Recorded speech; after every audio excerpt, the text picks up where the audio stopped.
नमस्कार।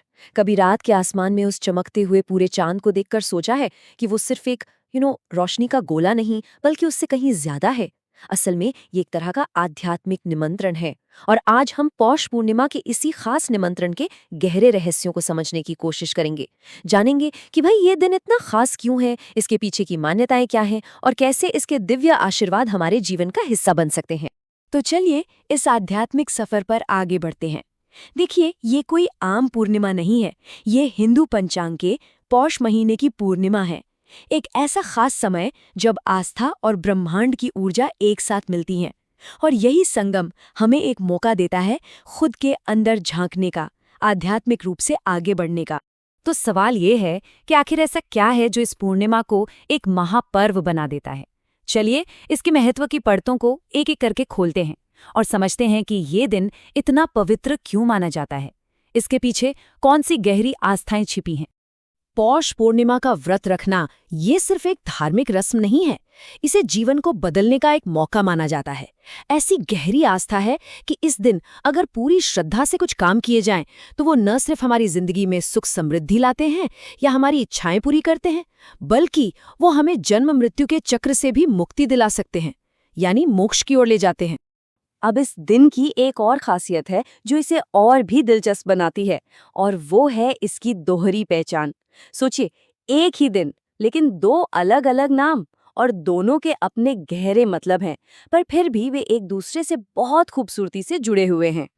तो देखिए, एक तरफ तो ये है पौष पूर्णिमा, वो दिन जब भक्त पवित्र नदियों में डुबकी लगाते हैं अपने पापों से मुक्ति पाने के लिए, और दान पुण्य से अपने जीवन को संवारते हैं।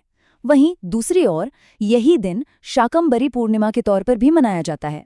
ये दिन माँ दुर्गा के उस अवतार को समर्पित है जिन्होंने धरती को अकाल से बचाने के लिए अपने शरीर से ही फल सब्जियां पैदा की थीं। तो एक तरह से ये दिन प्रकृति की उदारता का भी जश्न है।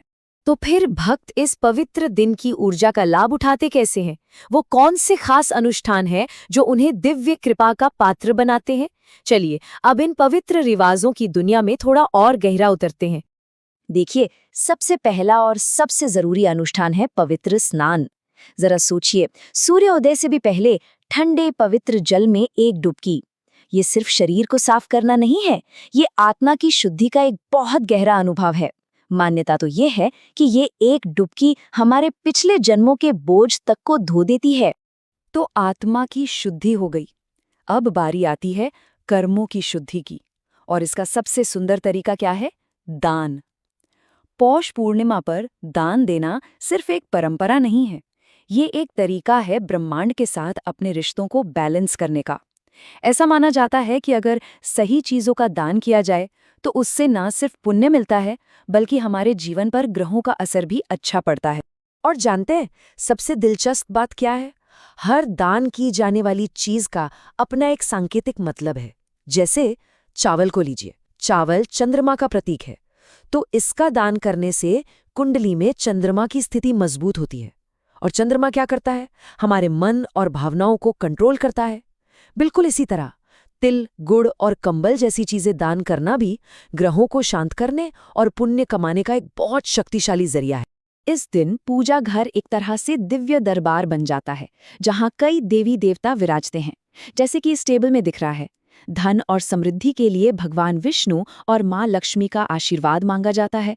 मन की शांति के लिए चंद्रदेव की आराधना होती है, और जिंदगी की सभी नेगेटिव शक्तियों से बचने के लिए माँ दुर्गा की शरण ली जाती है। तो इन सारे अनुष्ठानों, प्रार्थनाओं और दान पुण्य का आखिर फल क्या मिलता है? भक्तों को कौन से दिव्य आशीर्वाद मिलते हैं? चलिए अब इन आशीर्वादों की गहराई को समझते हैं। सबसे पहला और सीधा फल है जीवन में सुख और समृद्धि का आना। ये व्रत उन इच्छाओं को पूरा करने में मदद करता है जिन्हें हम लंबे समय से अपने दिल में बसाए हुए हैं। अब चाहे वो एक अच्छी सेहत हो, एक सफल करियर हो, या फिर एक खुशहाल परिवार। लेकिन बात सिर्फ भौतिक लाभों तक ही नहीं है। इससे कहीं आगे ये दिन हमें आध्यात्मिक शुद्धि का एक गहरा मौका देता है। ये हमारे कर्मों के बोझ को हल्का करने का दिन है। जैसा कि हमने पहले बात की थी, पवित्र स्नान हमें सिर्फ इसी जीवन के नहीं बल्कि पिछले जन्मों के पापों से भी मुक्ति दिलाता है, हमारी आत्मा को निर्मल बनाता है। और अगर ज्योतिष के नजरिए से देखें तो इस दिन का महत्व और भी बढ़ जाता है। चंद्रमा को हमारे मन का कारक माना जाता है, तो इस दिन जो पूजा और दान किया जाता है उससे कुंडली में चंद्रमा की स्थिति मजबूत होती है और इसका सीधा असर हमारी मेंटल पीस और इमोशनल बैलेंस पर पड़ता है। और आखिर में इस व्रत का पालन हमें हमारे जीवन के परम लक्ष्य की ओर ले जाता है। ये हमें आध्यात्मिक योग्यता यानी पुण्य कमाने में मदद करता है और हमें मोक्ष के रास्ते पर आगे बढ़ाता है, जो कि जैसा कि हम जानते हैं हिंदू धर्म में जीवन का सबसे बड़ा उद्देश्य माना गया है। तो अब जब हम इस दिन का महत्व और इसके आशीर्वादों को समझ चुके हैं तो सवाल ये उठता है कि इसे अपने जीवन में कैसे उतारा जाए। चलिए अब एक प्रैक्टिकल गाइड देखते हैं जो इस दिन का पूरी तरह से पालन करने में हमारी मदद करेगी। और ये रही दिन भर की साधना का एक पूरा रोड मैप।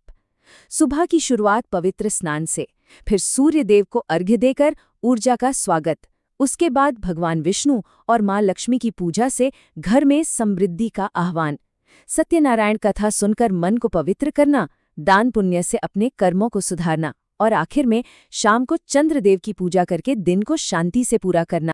और आखिर में पौष पूर्णिमा हमें एक बहुत गहरा संदेश देती है, जो सिर्फ एक दिन के लिए नहीं है। ये हमें याद दिलाती है कि हर पूर्णिमा, हर पूरा चांद हमारे लिए दिव्यता से जुड़ने का एक खुला दरवाजा है। तो अगली बार जब पूरा चांद आसमान में देखें तो एक पल के लिए रुकिएगा और सोचिएगा कि इस खगोलीय ऊर्जा का इस्तेमाल अपनी आध्यात्मिक यात्रा को और सुंदर बनाने के लिए कैसे किया जा सकता है।